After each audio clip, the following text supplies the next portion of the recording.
Good afternoon. Before I go into the details of today's meeting, I'd like to underscore for the American people that we understand the hardship that high inflation is causing and that we are strongly committed to bringing inflation back down to our 2% goal. Over the course of the year, we've taken forceful actions to tighten the stance of monetary policy. We've covered a lot of ground, and the full effects of our rapid tightening so far are yet to be felt. Even so, we have more work to do. Price stability is the responsibility of the Federal Reserve and serves as the bedrock of our economy. Without price stability, the economy doesn't work for anyone. In particular, without price stability, we will not achieve a sustained period of strong labor market conditions that benefit all. Today, the FOMC raised our policy interest rate by a half percentage point. We continue to anticipate that ongoing increases will be appropriate in order to attain a stance of monetary policy that is sufficiently restrictive to return inflation to 2% over time. In addition, we're continuing the process of significantly reducing the size of our balance sheet. Restoring price stability will likely require maintaining a restrictive policy stance for some time. I'll have more to say about today's monetary policy actions after briefly reviewing economic developments. The U.S. economy has slowed significantly from last year's rapid pace. Although real GDP rose at a pace of 2.9% last quarter, it is roughly unchanged through the first 3 quarters of this year. Recent indicators point to modest growth of spending and production this quarter. Growth in consumer spending has slowed from last year's rapid pace, in part reflecting lower real disposable income and tighter financial conditions. Activity in the housing sector has weakened significantly, largely reflecting higher mortgage rates. Higher interest rates and slower output growth also appear to be weighing on business fixed investment. As shown in our summary of economic projections, the median projection for real GDP growth stands at just 0.5% this year and next, well below the median estimate of the longer-run normal growth rate. Despite the slowdown in growth, the labor market remains extremely tight, with the unemployment rate near a 50-year low, job vacancies still very high, and wage growth elevated. Job gains have been robust, with employment rising by an average of 272,000 jobs per month over the last 3 months. Although job vacancies have moved below their highs and the pace of job gains has slowed from earlier in the year, the labor market continues to be out of balance, with demand substantially exceeding the supply of available workers. The labor force participation rate is little changed since the beginning of the year. FOMC participants expect supply and demand conditions in the labor market to come into better balance over time, easing upward pressures on wages and prices. The median projection in the SEP for the unemployment rate rises to 4.6% at the end of next year. Inflation remains well above our longer-run goal of 2%. Over the 12 months ending in October, total PCE prices rose 6%.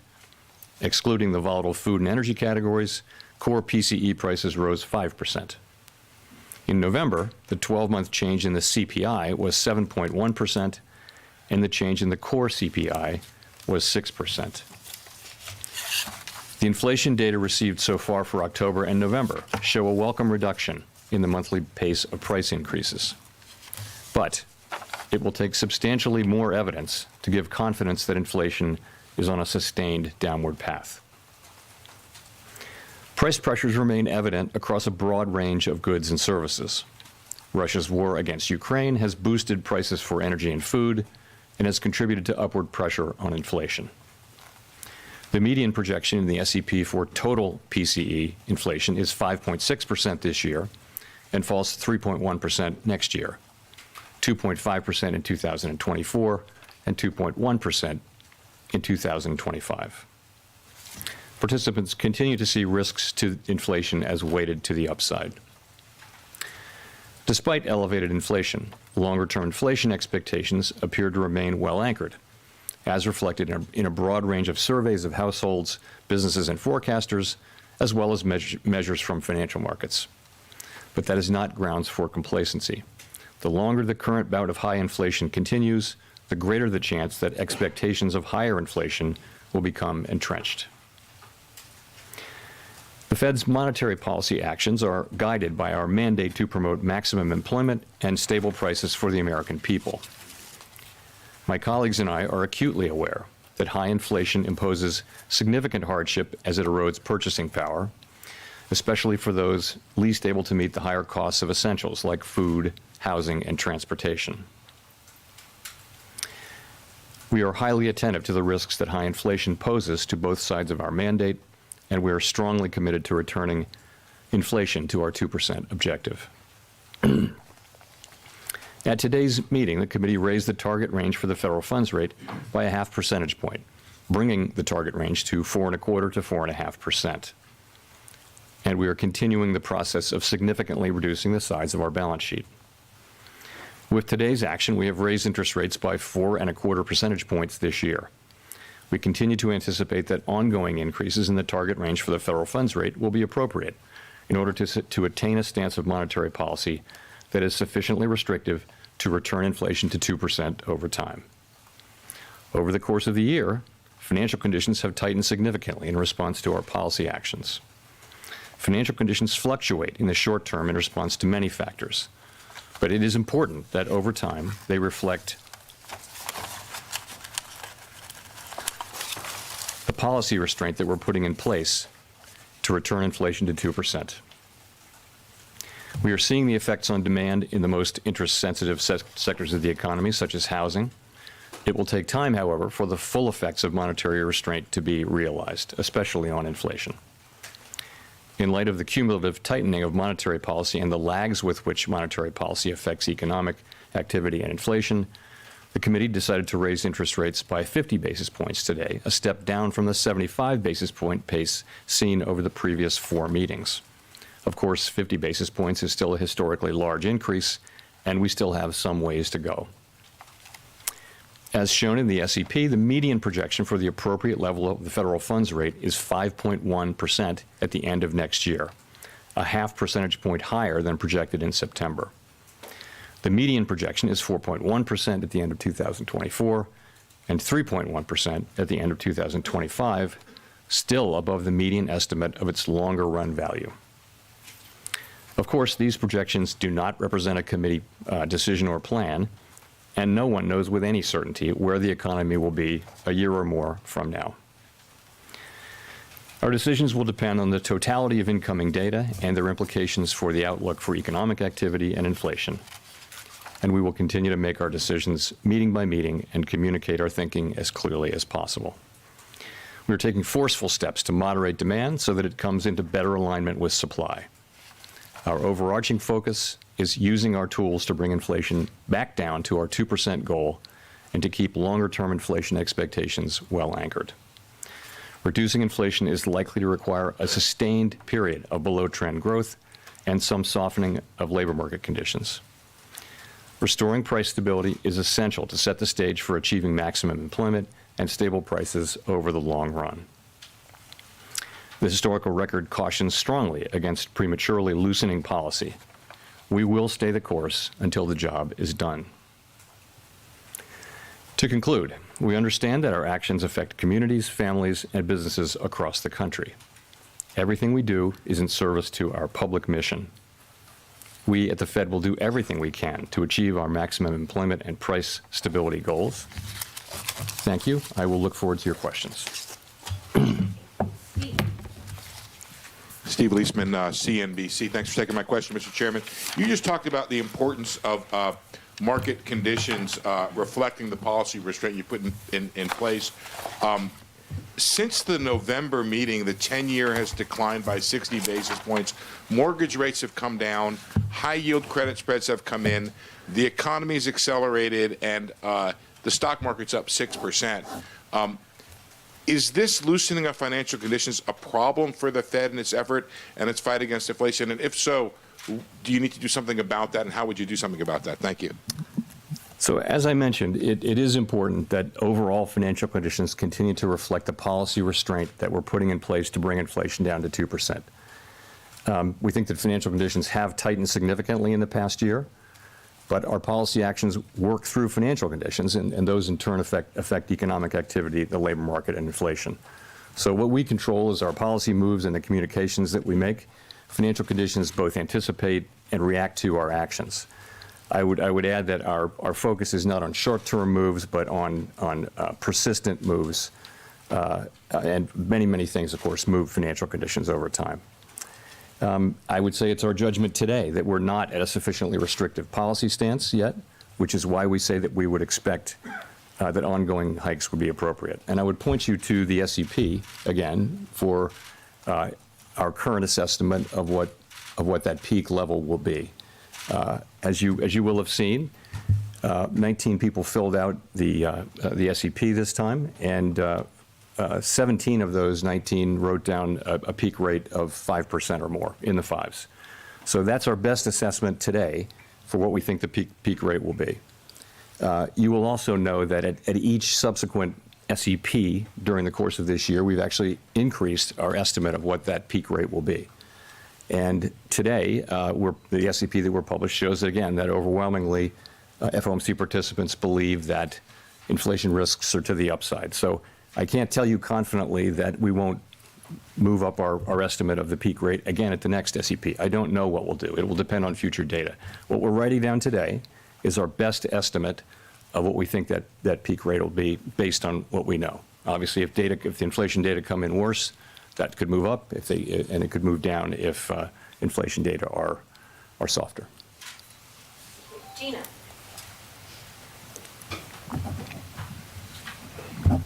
Gina Smilik, New York Times. Thanks for taking our questions.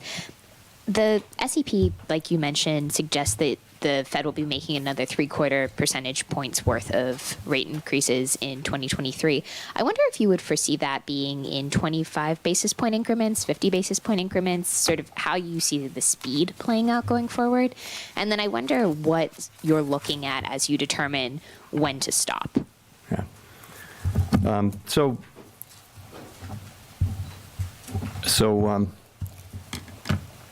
As I've been saying, as we've gone through the course of this year, as we lifted off and got into the course of the year, and we saw how strong inflation was and how persistent, it was very important to move quickly. In fact, the speed, the pace with which we were moving was the most important thing. I think now that we're coming to the end of this year, we've raised 425 basis points this year, and we're into restrictive territory. It's now not so important how fast we go. It's far more important to think, what is the ultimate level? And then at a certain point, the question will become, how long do we remain restrictive? That will become the most important question. But I would say the most important question now is no longer the speed. So, and that applies to February as well. So I think we'll make the February decision based on the incoming data and where we see financial conditions, where we see the economy. And that'll be the key thing. But I mean, for that decision. But ultimately, that question about how high to raise rates is going to be one that we make looking at our progress on inflation, looking at where financial conditions are, and making an assessment of whether policy is restrictive enough. I've told you today we have an assessment that we're not at a restrictive enough stance, even with today's move, and we've laid out our individual assessments of what we would need to do to get there. At a certain point, though, we'll get to that point, and then the question will be, how long do we stay there? And the strong view on the committee is that we'll need to stay there, until we're really confident that inflation's coming down in a sustained way, and we think that will be some time. Now, why do I say that? If you look at you can break inflation down into three sort of buckets. The first is goods inflation, and we see now, as we've been expecting really for a year and a half, that supply conditions would get better, and ultimately supply chains get fixed, and demand settles down a little bit and maybe goes back to services a little bit, and we start to see goods inflation coming down. We're now starting to see that in this report and the last one. Then you go to housing services. We know the story there is that housing services inflation has been very, very high and will continue to go up, actually, as rents expire and have to be renewed. They're going to be renewed into a market where rates are higher than they were when the original leases were signed. But we see that the new leases that the rate for new leases is coming down. So once we work our way through that backlog, that inflation will come down sometime next year. The third piece, which is something like 55% of the index, PCE and core inflation index, is non-housing related core services. And that's really a function of the labor market largely. The biggest cost by far in that sector is labor. And we do see a very, very strong labor market, one where we haven't seen much softening, where job growth is very high, where wages are very high, vacancies are quite elevated, and really there's an imbalance in the labor market between supply and demand. So that part of it, which is the biggest part, is likely to take a substantial period to get down. The goods inflation has turned pretty quickly now, after not turning at all for a year and a half. Now it seems to be turning, but there's an expectation really that the services inflation will not move down so quickly, so that we'll have to stay at it, so that we may have to raise rates higher to get to where we want to go. And that's really why we are writing down those high rates and why we're expecting that they'll have to remain high for a time. Howard. Howard Schneider with Reuters. Thanks for taking the question. You described GDP growth in the SEPs as moderate or modest, I believe. Yet it's really approaching stall speed. Half a percentage point is not much. You described labor market unemployment rate as representing some softening, but it's nearly a full percentage point rise, and that's well in excess of what has historically been associated with recession. Why wouldn't this be considered a recessionary projection by the Fed? Well, I'll tell you what the projection is. I don't think it would qualify as a recession, no, because you've got positive growth. The expectations in the SEP are basically, as you said, which is we've got growth at a modest level, which is to say about a half a percentage point. That's positive growth. It's slow growth. It's well below trend. It's not going to feel like a boom. It's going to feel like very slow growth, right? In that condition, labor market conditions are softening a bit. Unemployment does go up a bit. I would say that many analysts believe that the natural rate of unemployment is actually elevated at this moment. So it's not clear that those forecasts of inflation are really much above the natural rate of unemployment. We can never identify its location with great precision. But that 4.7% is still a strong labor market. If you look, you've got the reports we get from the field are that companies are very reluctant to lay people off, other than the tech companies, which is a story unto itself. Generally, companies want to hold on to the workers they have because it's been very, very hard to hire. So, and you've got all these vacancies out there far in excess of the number of employed people. That doesn't sound like a labor market where a lot of people will need to be put out of work. So that there are channels through which the labor market can come back into balance with relatively modest increases in unemployment, we believe. None of that is guaranteed, but that is what their forecast reflects. Nick.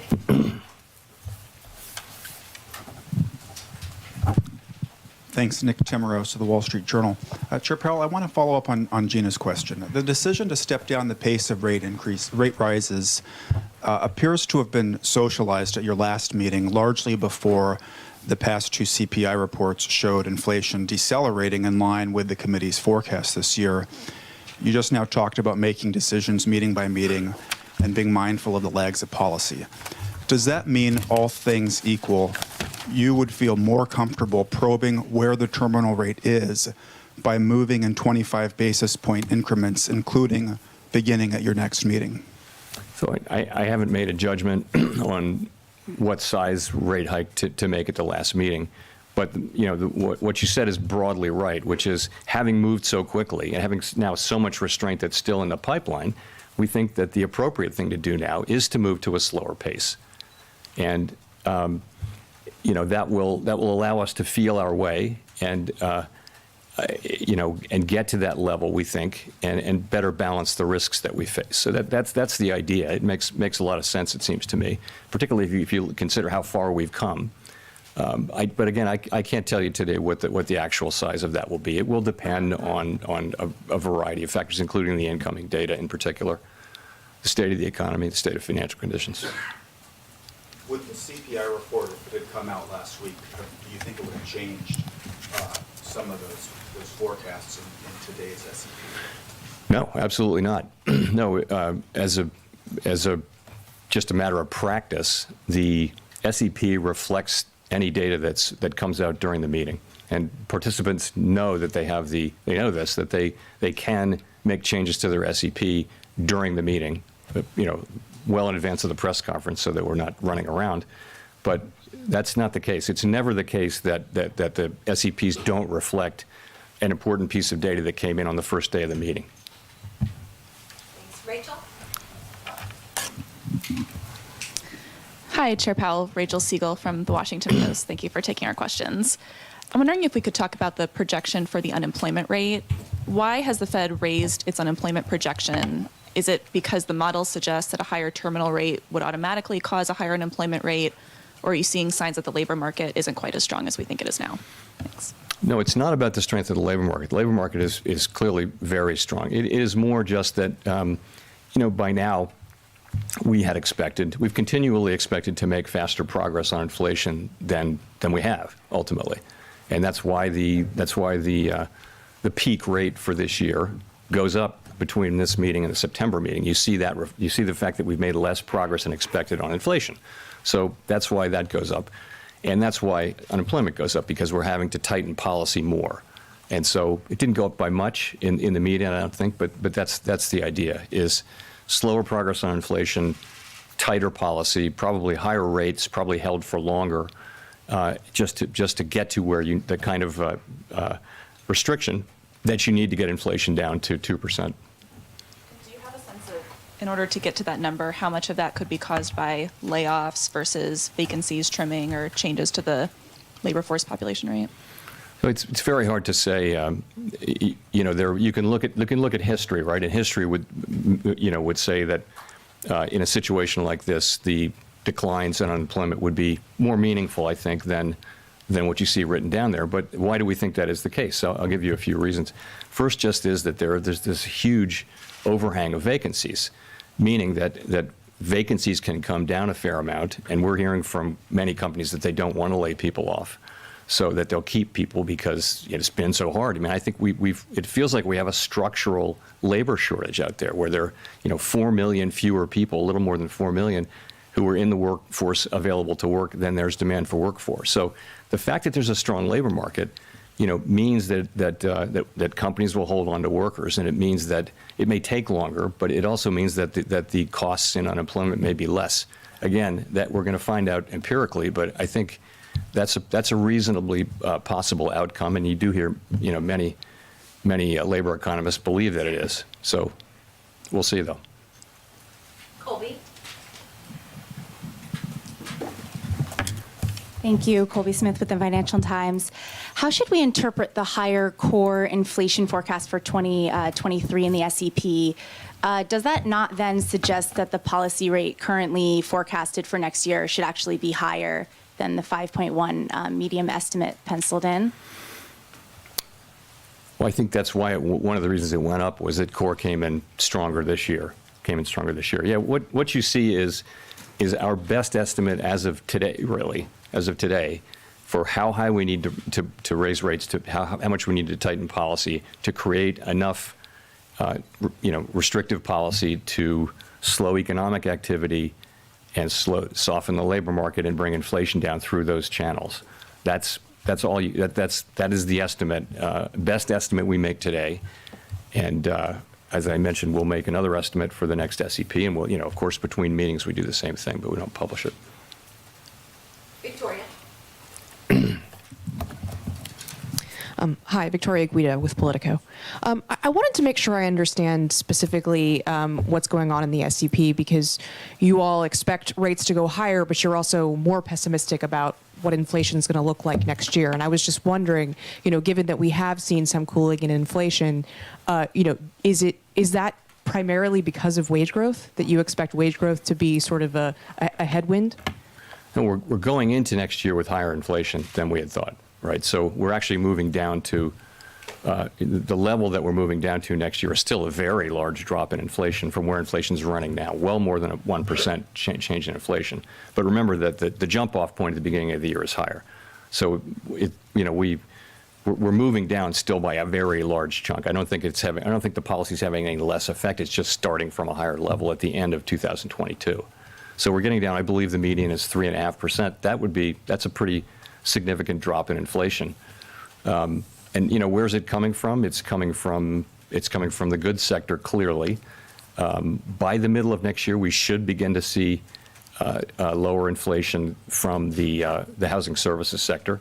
And then, the big question is how much will you see from the largest, the 55% of the index, which is the non-housing services sector. And, that's where you need to see, we believe you need to see a better balancing of supply and demand in the labor market so that you have, it's not that we don't want wage increases. We want strong wage increases. We just want them to be at a level that's consistent with 2% inflation.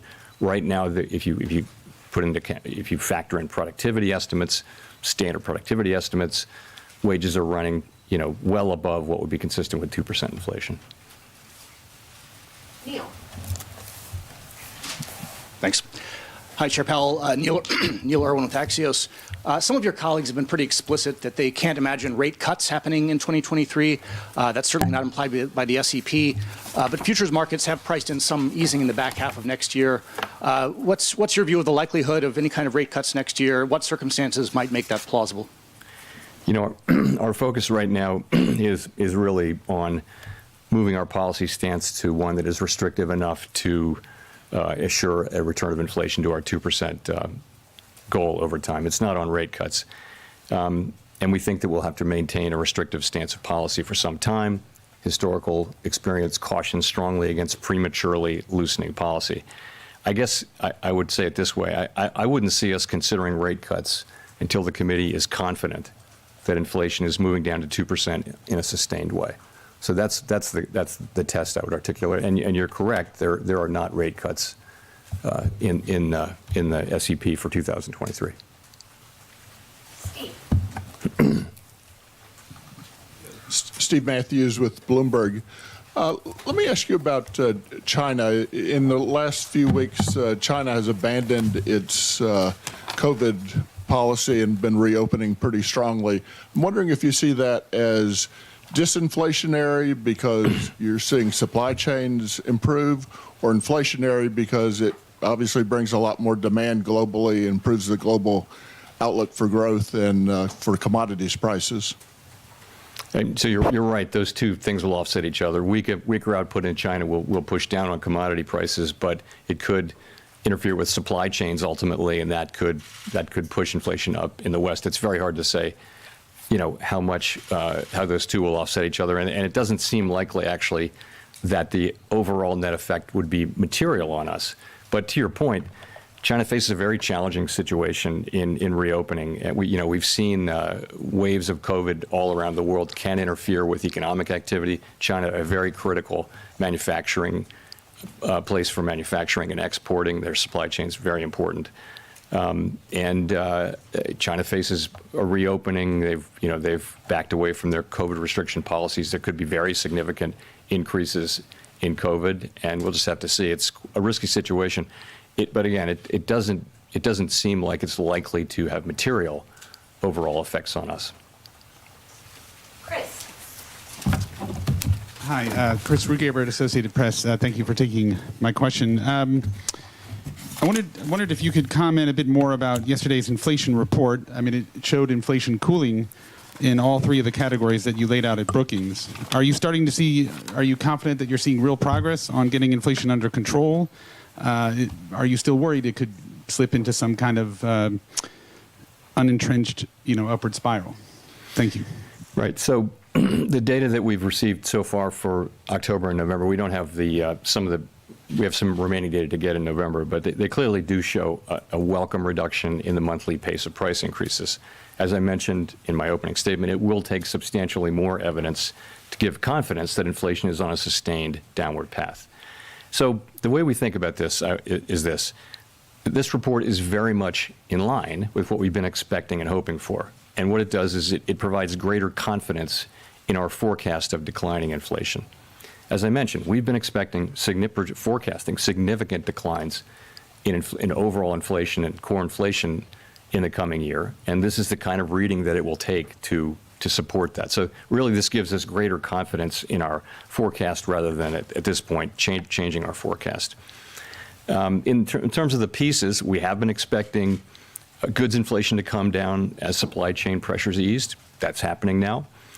Housing services, as I mentioned, there is good news in the pipeline as long as new housing leases show declining inflation. That will show up in the measure around the middle of next year, so that should help. And the big piece, again, is core services ex housing, which is very important, and we have a ways to go there. You do see some beginning signs there, but ultimately that's that more than half, as I mentioned, of PCE core index, and it's very fundamentally about the labor market and wages. If you look at wages, look at the average hourly earnings number we got with the last payrolls report. You don't really see much progress in terms of our average hourly earnings coming down. Now there may be composition effects and other effects in that, so we don't put too much weight on any one report. These things can be volatile month to month, but we'll be looking for wages moving, down to more normal levels where workers are doing well and ultimately their gains are not being eaten up by inflation. Michael Key. Excuse me, Michael McKee from Bloomberg Radio and Television. There's a little bit of a disconnect between the optimistic view you just expressed about the economy and the changes that you've made in the SEP. And I'm wondering if you're reacting to the fact that the markets have loosened financial conditions, or if you feel the Fed may be a little bit behind on inflation, whether the recent disinflation we're seeing is transitory or not, and how this affects the idea of a soft landing if you're projecting just 0.5% growth for this year. So if I think I got your question. So, one thing is to say is I think our policies in getting into a pretty good place now. We're restrictive, and I think we're getting close to that level of sufficient, we think, sufficiently restrictive. We laid out today what our best estimates are to get there. It boils down to how long do we think this process is going to take? And of course, we welcome these better inflation reports for the last 2 months. They're very welcome, but I think we're realistic about the broader project. So that's all. That's the point I would make. It's, we see goods prices coming down. We understand what will happen with housing services, but the big story will really be the rest of it, and there's not much progress there, and that's going to take some time. I think my view and my colleagues' view is that this will take some time. We'll have to hold policy at a restrictive level for a sustained period, so that two good monthly reports are very welcome. Of course, they're very welcome, but I think we need to be honest with ourselves that there's, inflation, 12-month core inflation is 6% CPI. That's 3 times our 2% target. Now, it's good to see progress, but let's just understand we have a long ways to go to get back to price stability. Well, do you think the soft landing is no longer achievable? No, I wouldn't say that. No, I don't say that. I would say this, to the extent we need to keep rates higher and keep them there for longer and inflation, moves up higher and higher, I think that narrows the runway. But lower inflation readings, if they persist in time, could certainly make it more possible. So I don't think anyone knows whether we're going to have a recession or not. And if we do, whether it's going to be a deep one or not. It's not knowable. And certainly, lower inflation reports, were they to continue for a period of time, would increase the likelihood of a, so I would put it this way, of a return to price stability that involves significantly less of an increase in unemployment than would be expected given the historical record. Ryan. Hi, Chairman Powell. Brian Chung, NBC News. You warned Americans of pain earlier this year as the Fed hikes rates, but with the Fed now expected to raise rates higher than you thought when you first said that, just wondering where we are in that pain. How would you describe that to Americans if the projections on unemployment find themselves? That would be 1.6 million Americans out of jobs. So the largest amount of pain, the worst pain, would come from a failure to raise rates high enough and from us allowing inflation to become entrenched in the economy so that the ultimate cost of getting it out of the economy would be very high in terms of unemployment, meaning very high unemployment for extended periods of time, the kind of thing that had to happen when inflation really got out of control and the Fed didn't respond aggressively enough or soon enough in a prior episode, 50 years ago. So that's really the worst pain would be if we failed to act. What we're doing now is, it's raising interest rates for people. And so people are paying higher rates on mortgages and that kind of thing. There will be some softening in labor market conditions. And I wish there were a completely painless way to restore price stability. There isn't. And this is the best we can do. I do think, though, that and markets are pretty confident, it seems to me, that we will get inflation under control, and I believe we will. We're certainly highly committed to do that. Grady. Thank you, Mr. Chair. Grady Trimble with Fox Business. You've reiterated today, and the committee has reiterated its commitment to that 2% inflation target. I wonder, is there ever a point where you actually reevaluate that target and maybe increase your inflation target if it is stickier than even you think it is? That's just so changing our inflation goal is just something we're not thinking about. It's not something we're not going to think about. We have a 2% inflation goal, and we'll use our tools to get inflation back to 2%. I think this isn't the time to be thinking about that. I mean, there may be a longer run project at some point, but that is not where we are at all. The committee, we're not considering that. We're not going to consider that under any circumstances. We're going to keep our inflation target at 2%, and we're going to use our tools to get inflation back to 2%. Nicole. Thank you, Chairman Powell. Nicole Goodkind, CNN Business. As you monitor wage growth and unemployment data, I wonder if you're paying close attention to a sector or even income level. Like, how do you factor potential exacerbations of inequality into your risk calculations, especially given the K-shaped recovery of 2020? So I would go back to the labor market that we had in 2018, 19, 20. So what that looked like was wage increases for the people at the lowest end of the income spectrum were the largest. The gaps between racial groups and gender groups were at their smallest in recorded history. All of that because of a tight labor market. A tight labor market which had inflation running, just a tick below 2%, and the economy growing right at its potential. So that seems like something that would be really good for the economy and for the country if we could get back to that. And so that's what all of us want to do. We want to get back to a long expansion where the labor market can remain strong over an extended period of time. That's a really good thing for workers in the economy, and we'd love to get back to that. That's what our goal is. There's in the near term, we have to use our tools to restore price stability, but we can't. What we have to think about is the medium and longer term. If you think about it, the country went through a difficult time. I think much more difficult than we can think it would happen here, but it really set up our economy for several decades of prosperity. So price stability is something that really pays dividends for the benefit of the economy and the people in it over a very, very long period of time. And so when it is lost for whatever reason, it has to be restored, and as quickly as possible, which is what we're doing. In the short term, are you factoring in these potential exacerbations of inequality? Are you monitoring that? We do, yes, we absolutely do. We look at, it's our regular practice to talk about unemployment rates by different groups, including racial groups and that sort of thing. We do. We keep our eye on that. Nancy.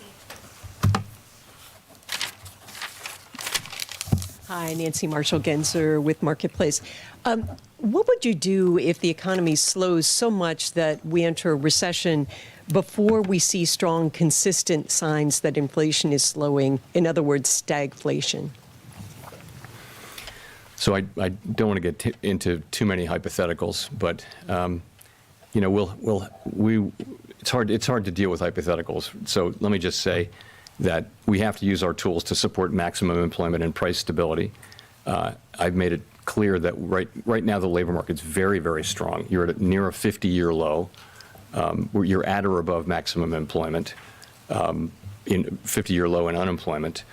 Vacancies are very high. Wages, nominal wages are very high. So the labor market is very, very strong. Where we're missing is on the inflation side, and we're missing by a lot on the inflation side. So that means we need to really focus on getting inflation under control, and that's what we'll do. I think as the economy heals, the two goals come more into play. But right now, clearly the focus has to be on getting inflation down. Greg. Thank you, Chairman Powell. Greg Robb from MarketWatch. You spoke a little bit ago. You said that the U.S. it looks like we have a structural labor shortage in the economy. Could you expand on that? Talk a little bit more about that. And really, are you talking about getting Congress action on increasing like legal immigration, things like that? Thank you. So what I meant by that with structural labor shortage is if you look at where we are now, as I mentioned. If you just look at demand for labor, you can look at vacancies plus people who are actually working, and then you can take supply of labor by are you in the labor market, are you looking for a job or have a job, and you're more than 4 million people short. We don't see, despite very high wages and an incredibly tight labor market, we don't see participation moving up, which is contrary to what we thought. So the upshot of all that is the labor market is actually. It's 3.5 million people at least smaller than it should have been based on pre-pandemic, just assume population and reasonable growth and aging of the population. Our labor force should be 3.5 million more than it is. And that there are lots of easy ways to get to bigger numbers than that if you go back a few more years. So why is that? Part of it is just accelerated retirements. People dropped out and aren't coming back at a higher rate than expected. Part of it is that we lost 500,000 people who would have been close to 500,000 who would have been working, who died from COVID. And part of it is that migration has been lower. We don't prescribe, it's not our job to prescribe things, but I think if you ask businesses, pretty much everybody you talk to says there aren't enough people. We need more people. So I tried to identify that in a speech I gave a month ago, but I stopped short of telling Congress what to do because, they gave us a job and we need to, do that job. Thanks. Jennifer? Thank you, Chair Powell. Jennifer Schonberger with Yahoo Finance. You say you expect growth of just 0.5% next year. Given that you've said the process of raising rates and getting inflation back under control will be painful, have you had discussions within the committee and addressed how long and or how deep of a recession you would be willing to accept? No. I mean, what we do is we make our forecasts and we publish them quarterly. And if you look at those forecasts, those are forecasts for slow growth, for a softening labor market, by which I mean unemployment goes up, but not a great deal. And you see inflation coming down. You see rates going up a lot. You see inflation coming down. Those are those forecasts, and that's really what they show. We're not. We all, of course, we don't. Talk about this kind of a recession and that kind of a recession. We make those forecasts. The staff runs, and you will see this if you look at the old Teal books, runs alternative simulations of all different kinds at every meeting, and we look at those too. And those will explore different things. But that's just upside and downside scenarios. Of course, that's responsible practice that we've carried on for many decades. But no, we don't. We haven't asked ourselves that question. We'll go to Jean for the last question. Hi, Jean Young with Market News. I wanted to ask about the SEP again. If you are reaching peak rates around 5% in the first half of next year and inflation starts to decline materially, that would seem to make the real rate gradually more restrictive. Is that something that's built into the projections and into models? Is that something you would want to see? So we do know that, of course, that's something that we know and we'd see. But as I mentioned, that, we wouldn't, I wouldn't see the committee cutting rates until we're confident that inflation is moving down in a sustained way. That would be my test. I don't see us as having a really clear and precise understanding of what the neutral rate is and what real rates are, so that it would mechanically happen like that. It'll be a test of, for cutting rates, I think in the event it'll be a question of, do we actually feel confident that inflation is coming down in a sustained way? Thank you very much.